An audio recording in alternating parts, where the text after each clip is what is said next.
Bismillahirrahmanirrahim. Suuzon merusak takdir. Kisah nyata seorang gadis kecil, sebut saja namanya Kotia. Dia masih berusia 2 tahun. Dia sangat suka sekali menggambar dan melukis. Dia melukis di kertas, di papan tulis.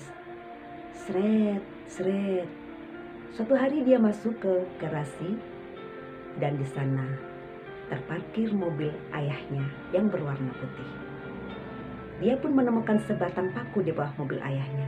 Diambilnya paku itu, dianggapnya itu adalah pulpen, dan mobil ayahnya dianggapnya sebagai kertas atau papan tulis. Dia pun segera melukis. Cit, cit, cit. Wah, bagus sekali gambarku, ayahku pasti suka. Gitu. Sampai sore harinya menjelang maghrib, ayahnya pun datang. Ayah, lihat gambar Kotia, bagus kan? Sang ayah berlari tergopoh-gopoh melihat mobilnya. Dan apa yang dia lihat? Seluruh permukaan mobilnya penuh dengan coretan-coretan paku dari Kotia. Seketika itu mukanya berubah jadi marah yang gak terpisah. Lalu dia ambil penggaris besi yang berkarat, dipukulkannya ke tangan Kotia dengan keras. Kamu anak nakal, kamu anak durhaka, kamu gak tahu diri, gak tahu apa cari uang susah. Kamu anak durhaka, kamu anak nakal, anak nakal, anak nakal. Terus dipukulkan ke tangan Kotia yang masih kecil hingga berdarah, Bapak Ibu. Ampun ayah, maafkan Kotia ayah. Hari pertama tidak ada sesuatu yang terjadi. Hari kedua mulailah sang Kotia menggigil dan demam. Diberikannya paracetamol oleh orang tuanya. Hari ketiga masih demam. Diberikan kembali paracetamol oleh orang tuanya. Dan qadarullah, hari keempat, kedua orang tuanya harus bertugas keluar kota. Sehingga dititipkanlah Kotia hanya kepada seorang pembantu dengan beberapa butir paracetamol.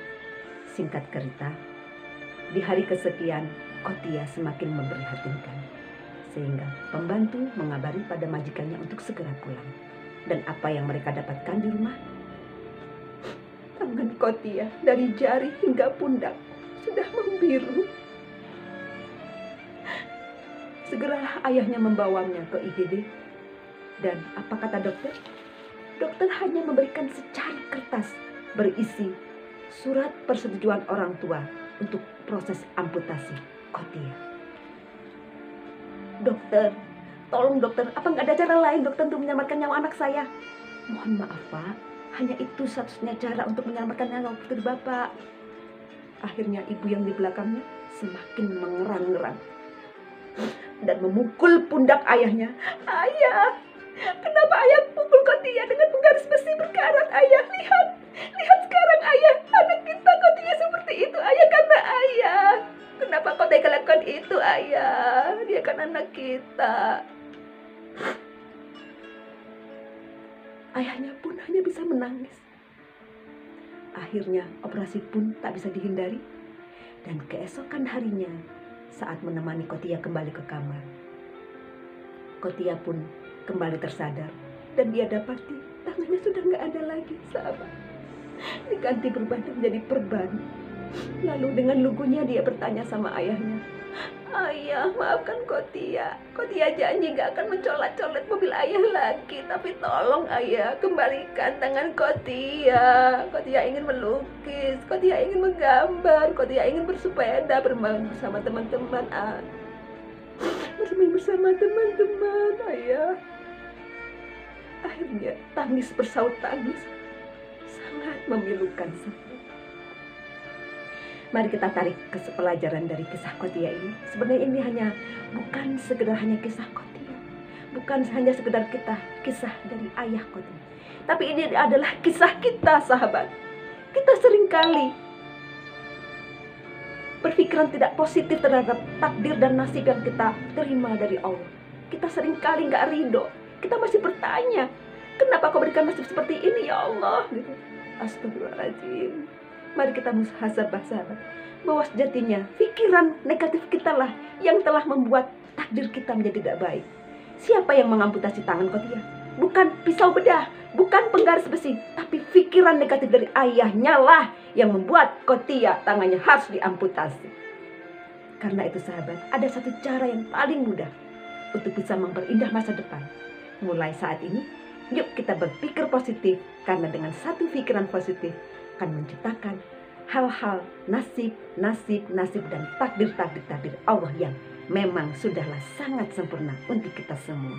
Terima kasih, semoga bermanfaat.